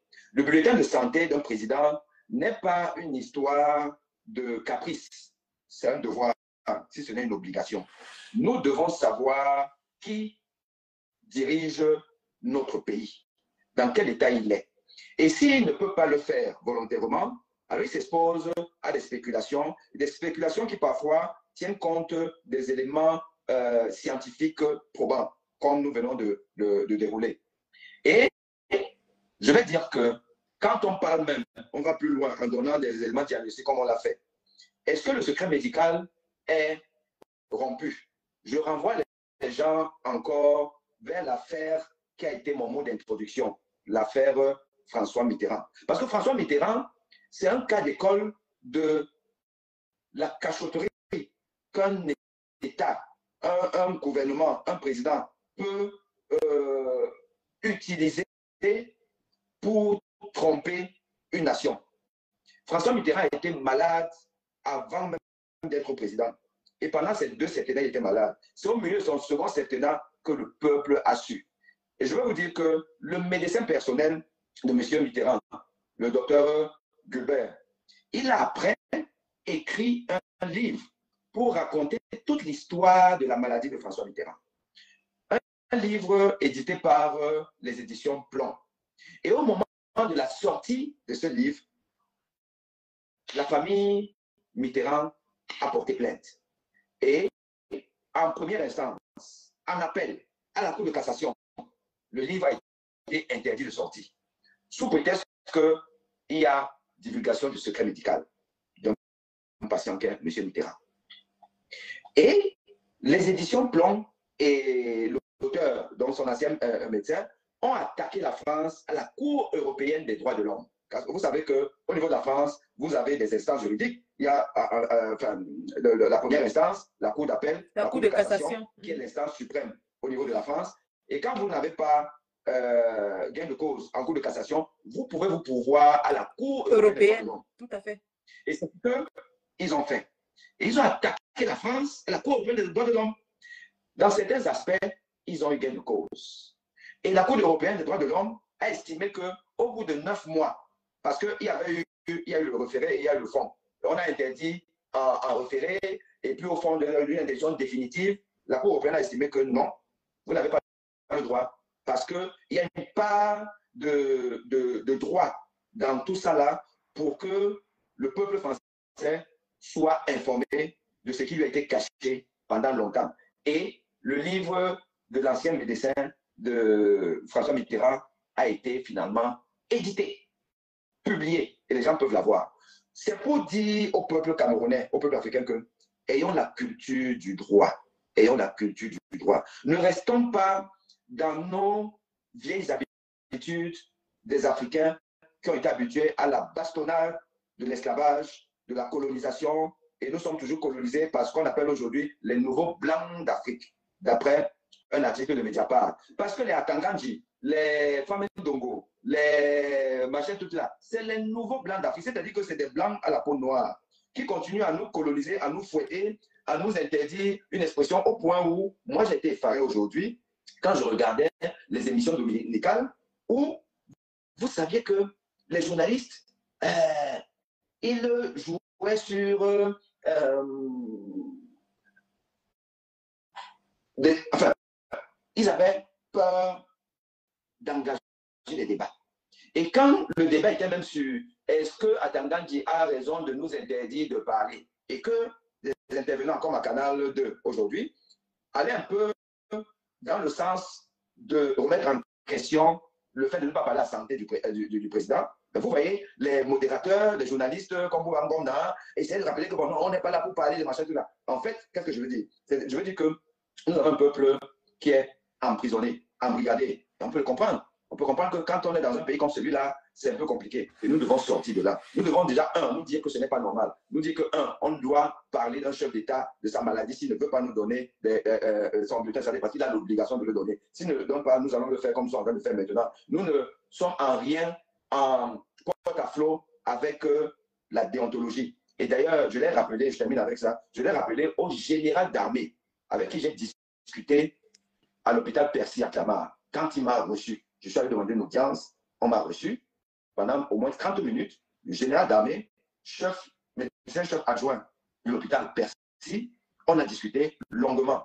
Et je lui ai carrément expliqué une chose, c'est que si je viens ici là, c'est pour vous dire que nous ne voulons plus ça. Nous ne voulons plus que nos chefs d'État finissent notre argent pour venir se soigner ici là, chez vous, alors qu'ils laissent les peuples exsangues. ces peuples qui ne peuvent pas, eux, avoir des visas et venir se soigner. Parce qu'ils me disaient qu'on est obligé de soigner tout le monde. Quand les gens se présentent, on est obligé de dire que non, vous n'êtes pas obligé de soigner tout le monde. Vous ne pouvez pas soigner simplement les privilégiés. Ceux qui, justement, doivent mettre des hôpitaux dans nos hôpitaux, des hôpitaux dans nos pays et se soigner là-bas, vous les prenez en charge. Et les pauvres, ils m'ont fait comment là? Il était d'accord avec moi. Mais vous savez, professeur, vous savez que vous-même, vous ne pouvez pas refuser de soigner un patient. Il voulait faire allusion, par exemple, à M. Koulia, que je ne peux pas refuser de soigner. Je dis que non, monsieur le général, je peux refuser de soigner un patient. Ah, mais non, vous ne pouvez pas. Je dis que non, je peux. Je vais vous expliquer pourquoi je peux.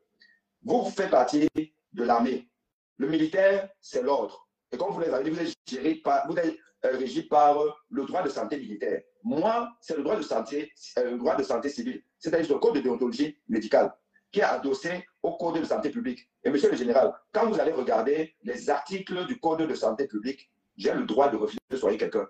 Mais il faut pour ça remplir 2 conditions, voire 3. La première condition, c'est que je dois avoir des raisons personnelles suffisantes pour me mettre dans l'incapacité morale, psychologique de soigner quelqu'un. Par exemple, un dictateur. Par exemple, un tueur qui a tué mes parents. Je peux dire que non, je ne peux pas le soigner. La deuxième condition, il faudrait que le malade ne soit pas dans un état d'urgence engageant le pronostic vital. Si je suis seul, lui là, j'ai l'obligation. Mais si je peux être remplacé par un confrère qui va prendre en charge, je peux me délaisser. Et le général Kaoui, vous avez raison. C'est de ça qu'il s'agit. Vous savez qu'il y a eu cette polémique-là, quand j'ai parlé de ce cas de Aïdjo Mamadou, que je ne soignerai pas les sardinats. Le peuple camerounais, éduquons-nous, éduquez-vous. Et la culture de la connaissance générale. Parce que le Cameroun n'est pas un vase clos. On va faire nos choses là-bas, entre nous, on pense que non, nous sommes dans un monde planétaire, régi par les mêmes lois. Parce que d'ailleurs, quand on n'arrive pas à avoir gain de cause au Cameroun, on peut porter l'affaire dans les institutions juridiques internationales que le Cameroun a signé. Donc ça, c'est très important. Nous sommes dans un live qui a toute sa légitimité. On a le droit de parler de M. Paul Biya, de parler de ses diagnostics, de sa maladie, de son état actuel, qui est un état végétatif ou de mort biologique. On a le droit de parler de ça. C'est ce que je voulais rajouter. Merci, docteur. Et surtout, pour mettre de l'eau à ton moulin, la première chose, c'est que nous, toi en tant que médecin, moi en tant qu'infirmière, n'avons pas accès au dossier médical de M. Paul Biya. À partir du moment où nous n'avons pas accès à ce dossier, on ne brise aucun secret puisque nous ne sommes pas dans le secret.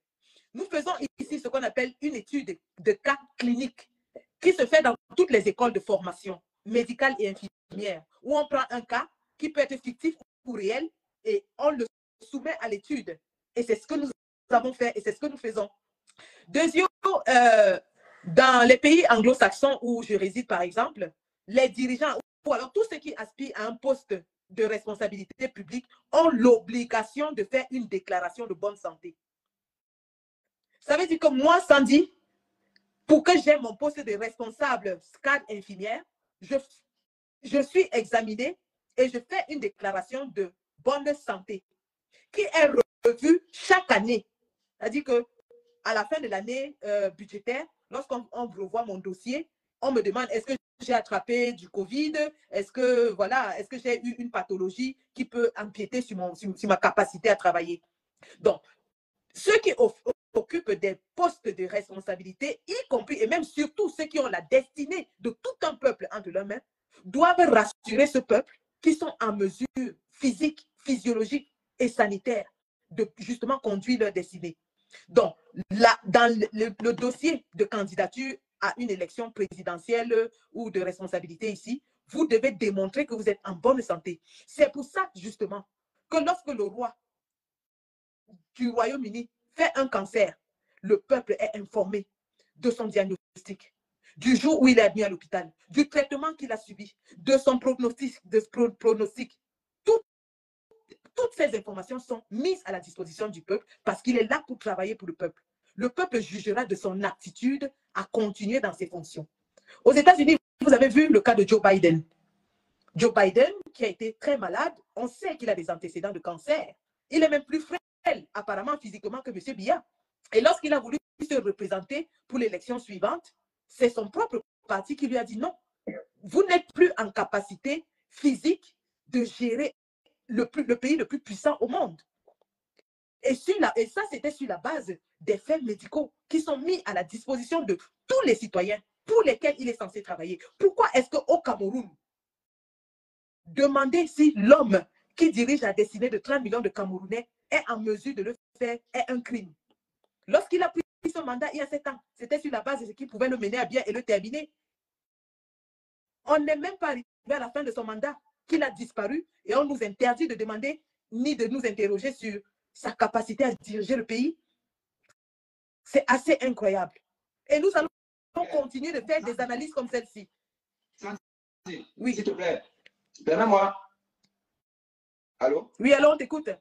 Permets-moi de répondre à un de tes followers, assez désagréable, mais bon, il faut un peu de tout pour faire un monde. Un certain Dutel Chao, voilà, assez irrespectueux, mais bon, ça, c'est pas important. Mais quand il dit, on ne fait pas plusieurs arrêts cardiaques, ce serait bien quand des gens viennent dans des lives éducatifs comme celui-ci, il faudrait que les gens qui veulent donner des avis se présentent un peu. Parce que quand on se présente, on peut avoir déjà à peu près une idée de qui on a affaire. Voilà.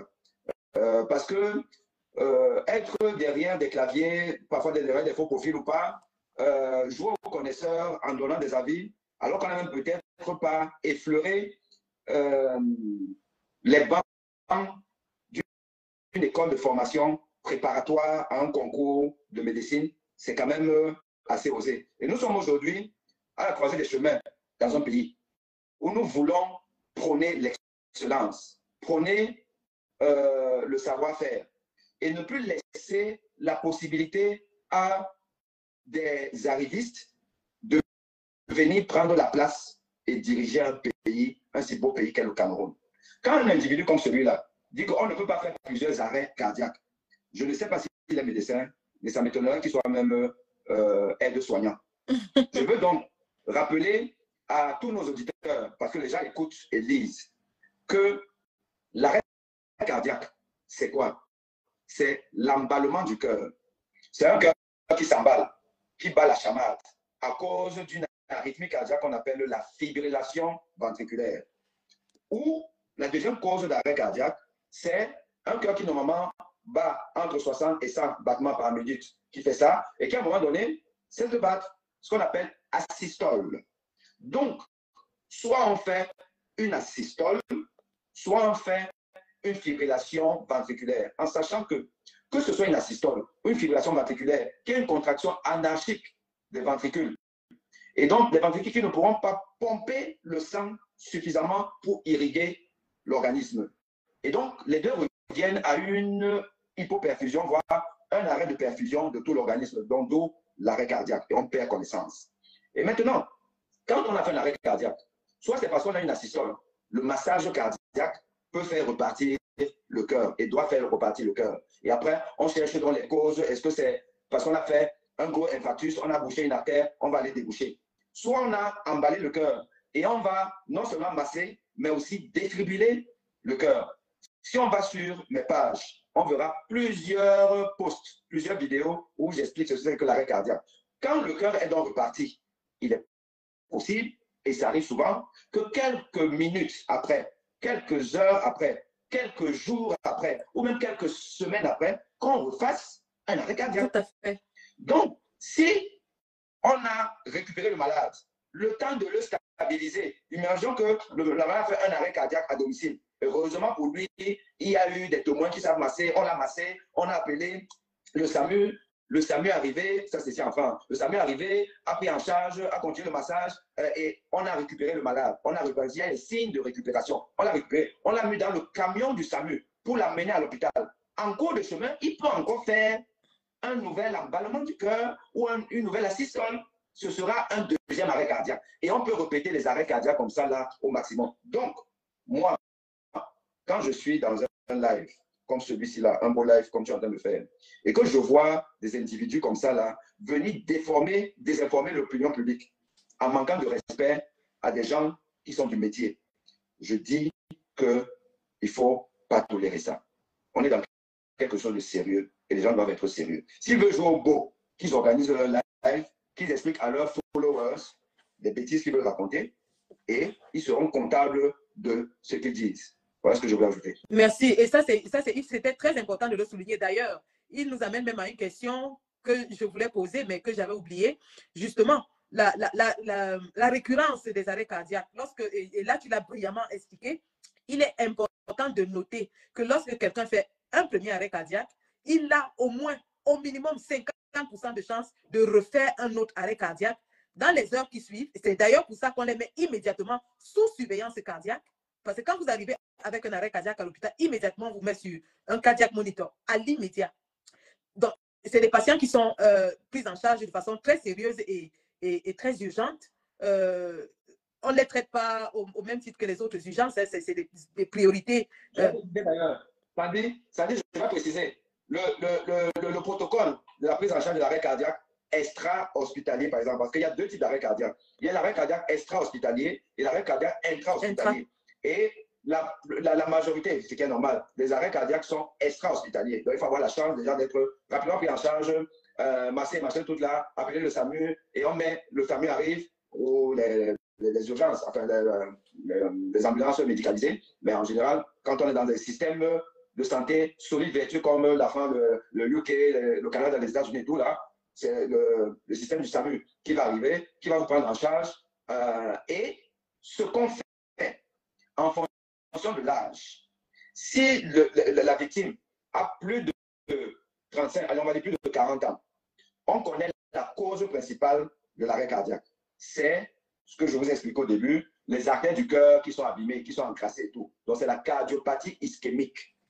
Et donc, parce que c'est la cause principale des arrêts cardiaques de plus de 40 ans, quand on vous a récupéré pour un arrêt cardiaque et qu'on vous amène après à l'hôpital, on va vous amener dans un hôpital qui a un laboratoire, ce qu'on appelle un cath lab. Cath lab, tout à fait. Voilà. Donc, un centre où on peut vous faire une coronarographie, c'est une angiographie des artères coronaires. Parce que comme c'est la cause principale, on doit vous faire ça pour aller voir si vous n'avez pas bouché une artère, pour déboucher l'artère. Parce que si la cause de votre arrêt cardiaque est donc une artère, une plaque d'athérome qui est instable et qui a bouché là-bas, vous êtes sûr que le fait de vous masser, de vous récupérer, c'est juste soigner le symptôme. La probabilité que vous refassiez un arrêt cardiaque, elle est très importante. Dans ce cas, elle est même plus de 50%. Plus accrue, comme tu l'as dit. Tout à fait. Et donc, tu peux faire plusieurs arrêts cardiaques. Imaginez donc des gens qui sont dans des environnements ou des pays où il n'y a pas de cath lab, on ne fait pas de coronarographie et tout. Écoutez, vous avez fait des arrêts cardiaques jusqu'à ce que vous décidez de manière définitive. Donc, la récurrence d'arrêt cardiaque, ce n'est pas de la mythomanie, c'est une réalité. Voilà.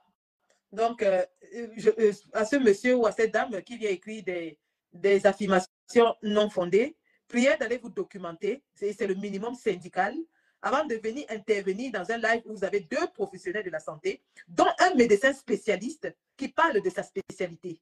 Et en termes de prise en charge, en tant qu'infirmière, je sais exactement comment ces patients sont pris en charge. Donc, nous sommes ici dans une démarche non seulement pédagogique, et j'espère que tous les Camerounais qui nous ont suivis ont tiré un enseignement de ce live. Sandy, s'il te plaît, une dernière intervention, je t'en prie, une dernière intervention, toujours ce même monsieur. Je pense qu'il veut vraiment venir faire sa réputation de je ne sais pas trop quoi sur ton live. Où il dit, Sandy, de Boston, il faut dire au docteur de parler d'embolie et non d'arrêt cardiaque. Je veux rappeler à ce monsieur. Je veux rappeler, excusez-moi de le dire, parce que malheureusement, avec les Camerounais, on est souvent obligé de faire ce qu'on ne fait pas quand on est dans notre environnement des pays où la modestie est de rigueur. Moi, je suis allé au Canada, à l'Institut de cardiologie du Canada. Vous avez des éminents professeurs, Ils se font appeler docteur. Et là-bas, c'est normal de dire docteur. Tu vois que toi, depuis que tu m'appelles docteur, je ne peux pas te reprendre parce que je suis dans cette culture-là. On n'est pas dans la culture de la diplomite. De vouloir dire que je suis ceci, je suis professeur agrégé, je suis machin, tout ça. On n'est pas dans ça. Mais malheureusement, au Cameroun, on est parfois obligé de rappeler aux gens que faites attention, je suis professeur de médecine, je suis professeur agrégé de cardiologie et je ne suis pas agrégé de cardiologie de famille de mots, agrégé de cardiologie français. Voilà. Et donc, quand vous parlez à un monsieur comme moi, mais ne venez pas donner des leçons de médecine que vous ne connaissez pas. Et je vais donc dire à ce monsieur-là qui dit que non, on dit de parler d'embolie pulmonaire. Alors, on va parler d'embolie pulmonaire parce qu'effectivement, c'est une des causes, même d'arrêt cardiaque, c'est une des causes de complications. Mais le problème, c'est que l'embolie pulmonaire, c'est une maladie gravissime, mais aussi en même temps qui est facile à soigner. Tout à fait. Parce que si vous avez une embolie pulmonaire, si elle est grave, on va vous thromboliser. Thromboliser, c'est un produit qui permet de dissoudre le caillot de sang. Oui, oui. Voilà, de dissoudre le caillot de sang. Parce que c'est un caillot de sang qui va bloquer une des artères pulmonaires. Et le blocage d'une artère pulmonaire, si c'est une grosse artère pulmonaire, ça va entraîner une augmentation de la pression artérielle pulmonaire. Laquelle pression artérielle pulmonaire va faire souffrir le cœur droit, ce qu'on appelle le ventricule droit. Le ventricule droit qui doit normalement amener le sang sale de tout l'organisme vers les poumons pour pouvoir être à nouveau oxygéné. Or, ce ventricule droit qui a une paroi plus faible que le ventricule gauche. Donc, le ventricule droit résiste difficilement à un excès de travail. Or, le caillot qui est dans le poumon va donc entraîner une augmentation de la pression, comme je vous l'ai dit, et qui va faire souffrir le ventricule droit qui doit lui pomper le sang vers les artères pulmonaires. Or, il y a un obstacle. Et donc, il va rapidement s'écrouler. Se fatiguer, s'écrouler. Et donc, il y aura une dysfonction ventriculaire droite qui peut entraîner un choc cardiogénique. Et lequel choc va donc aussi avoir une répercussion sur le côté gauche. Et donc, le sang ne pourra pas être suffisamment pompé vers tout l'organisme, donc on peut perdre connaissance. Ça existe. Mais, dans des systèmes de santé aboutis, on fait rapidement le diagnostic d'une embolie pulmonaire en faisant un angioscanner pulmonaire, par exemple. On va voir ça. Et dans ce cas, on va donc envoyer un produit qui va dissoudre le caillot, thrombolyse. Dès qu'on a dissous le caillot, tout revient dans l'ordre. Ici, chez nous, même, c'est des pathologies très courantes. Je suis à la base infirmière respiratoire et ça, chez nous, c'est des pathologies très, très courantes. La prise en charge, elle est très simple, comme tu l'as dit. Alors, lorsque le patient, on lui fait un CTPA, c'est-à-dire un CT scan du pelvis et de la... Voilà, tout à fait. Avec contraste, effectivement, qui va démontrer où se trouve le caillot de sang. Et immédiatement, dès que le patient revient de là, chez nous, c'est la thérapie d'anticoagulation de traitement. Parce que vous savez, il y a la prophylaxie qu'on donne à tous les patients, mais là, on attaque avec un traitement de choc.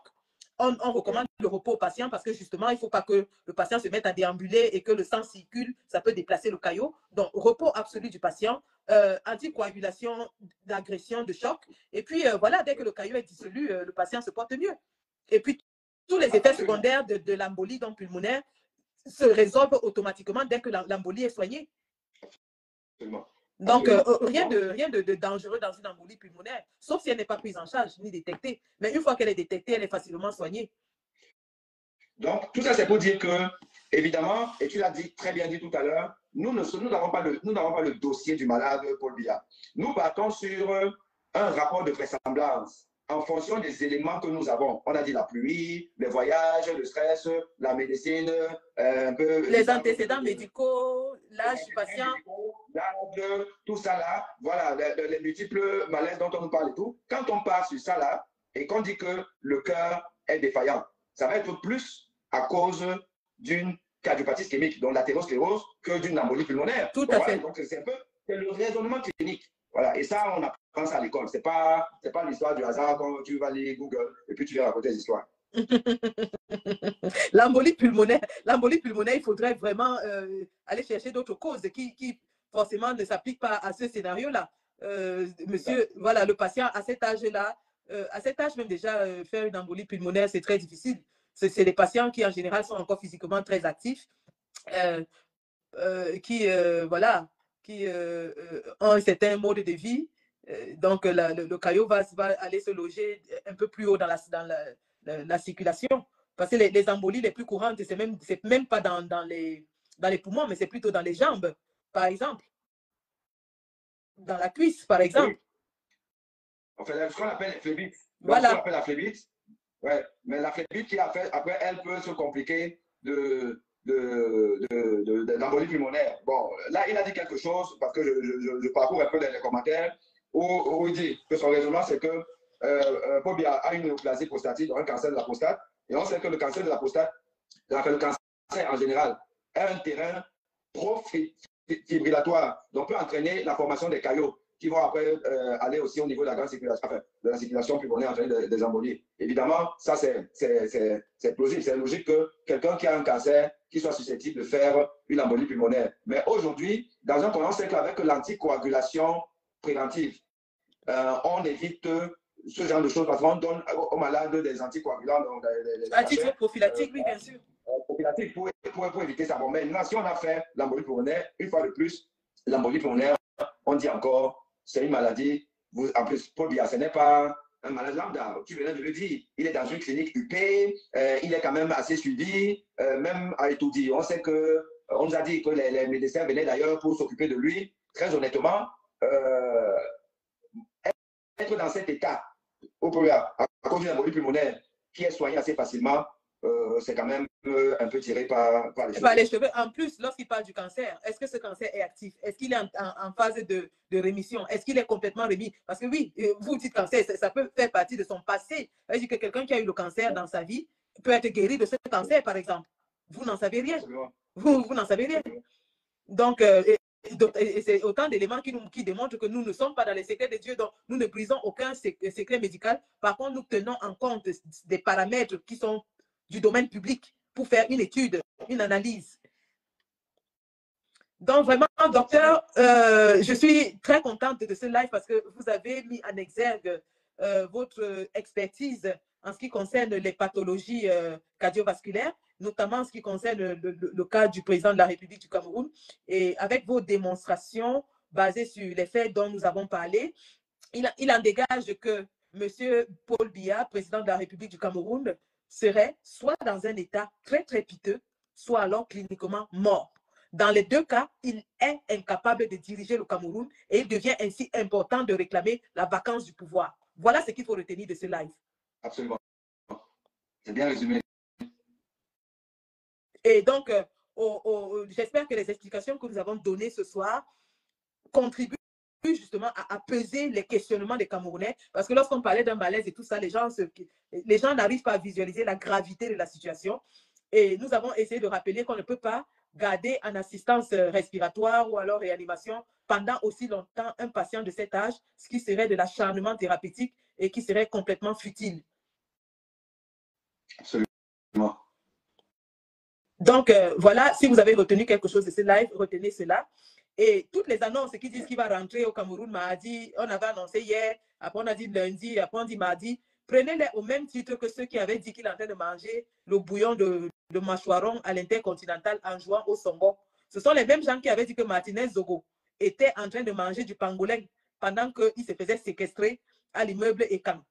Donc, tant que nous ne voyons pas M. Paul Biya descendre de l'avion et être accueilli triomphalement à Yaoundé, sachez que plus le temps passe, plus cette possibilité devient improbable au vu des éléments cliniques que nous avons développés ce soir. Très bien. Et puis bon, on va essayer d'affiner la technique parce que je ne sais pas ce qui s'est passé pour que je ne puisse pas monter, mais je vais te faire des propositions. On pourra, parce que je crois que déjà tu me l'avais un peu, tu m'avais déjà sollicité pour un live. Je ne sais plus trop c'était pourquoi. Bon, on n'a pas pu le faire. Et on est obligé, toi et moi, d'être dans une démarche pédagogique, une démarche éducative dans le domaine qui est le nôtre pour instruire notre population parce que nous ne sommes pas que des, entre guillemets, activistes ou je ne sais pas de comment, des combattants et tout. Nous sommes aussi des professionnels de la santé. Du personnel médical et on sait que ça manque beaucoup à notre population africaine, hein, parce que je crois qu'il faut qu'on soit dans une dimension vraiment panafricaine. Et il faudrait qu'on réfléchisse à comment avoir des rendez-vous réguliers sur les questions de santé pour éduquer nos populations, parce que ça passe aussi par ça, si nous voulons un autre Cameroun que celui que nous avons aujourd'hui. Tout à fait. Merci, Dr Boni, d'avoir honoré à ce rendez-vous. Et je pense qu'on utilisera ton StreamYard prochainement. Ça fait plus professionnel. Merci à vous d'avoir suivi ce Facebook Live. Et puis, voilà, on reste éveillé, on continue de demander où est Paul Biya. Vacances du pouvoir, les élections doivent être organisées, la constitution de notre pays doit être respectée, le peuple a le pouvoir. C'est ce que vous devez retenir de toutes ces interventions. Continuons de demander où est Paul Biya, mais nous savons déjà que Paul Biya ne retournera plus comme on nous le dit. Merci. Merci encore, docteur, et à très bientôt. Il faut que nous peaufinions dans ces programmes éducatifs. Très bien. Merci. Au revoir.